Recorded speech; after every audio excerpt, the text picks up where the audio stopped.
Ilang araw nang lumalagablabang wildfire sa California sa Amerika. Sa China naman, isang shopping center ang nilamon ng apoy. 16 ang patay. May report si Ivan Mayrina. Ganyang kataas ang itim na usok mula sa nasusunod na shopping center sa Sichuan Province, China.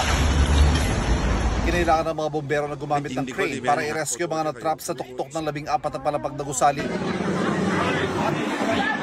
Nakuhanan pa ang pagbagsak na ilan nasusunod na debris. Habang nasa loob ng shopping center mga bombero, umakyat na sa 16 ang nasawi sa sunog. Batay sa inisyal na investigasyon sa construction operations sa simula ang sunog. Nagliparan ng mga sanga ng puno ng dumaan ng buhawi sa Iowa sa Amerika. Napinsala rin ng ilang poste at private property.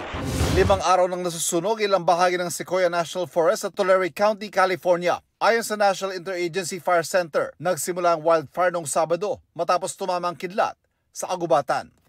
Ivan Mayrina nagbabalita para sa GMA Integrated News. Huwag magpahuli sa mga balitang dapat ninyong malaman. Mag-subscribe sa GMA Integrated News sa YouTube. Sa mga kapuso abroad, subaybayan nyo kami sa GMA Pinoy TV at sa www.gmanews.tv.